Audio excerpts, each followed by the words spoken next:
If you are a working professional and you find it difficult to stick to your habits like fitness, learning new things, or hobbies, this video is for you. Taking on new habits is easy, but sticking to them is the hard part. And no, it's not because you're lazy or you do not have enough time after your job. It's simply because you do not have a system that works with your job. Why habits fail?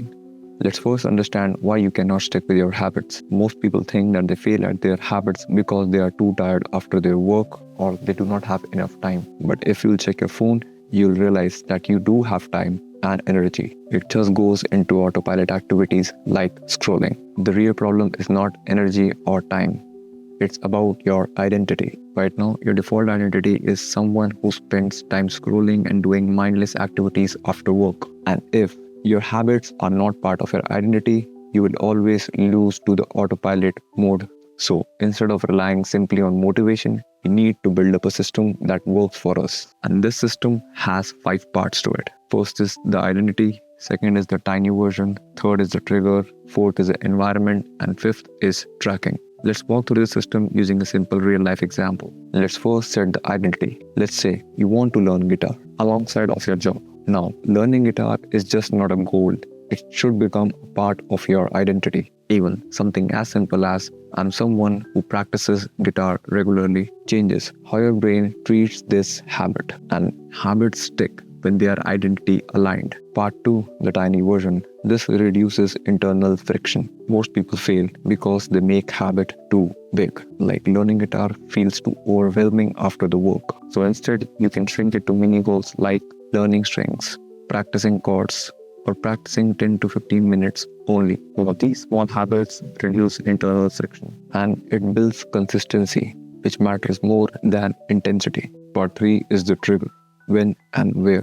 Now we remove the ambiguity from our system. Decide when and where you're going to practice. Like on Tuesdays, Thursdays, and Saturdays from 9 to 10 p.m. in your bedroom, you can practice guitar.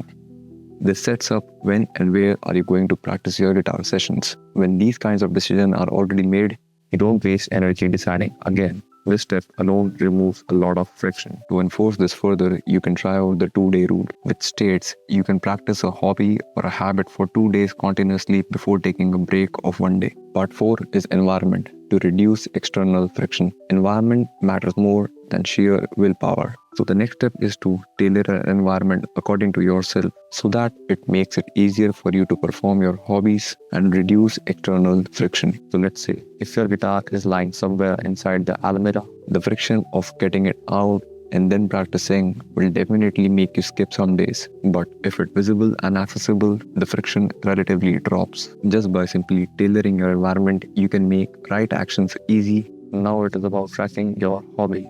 This is the easiest part of the system, yet people spend so much time on this. All you need is a simple habit tracker. Any kind of habit tracker application would do. Remember, tracking is for self-awareness and not for perfection. Now, if you want a simple template to apply this entire system, I've made up a Notion setup that puts everything we discussed today into one place. It is completely free and you can explore it at your own pace. You do not need to use everything at once. You can just start small. And if you haven't checked out already, you can check out this video that's on how to build up a life outside work. And I'll see you guys real soon.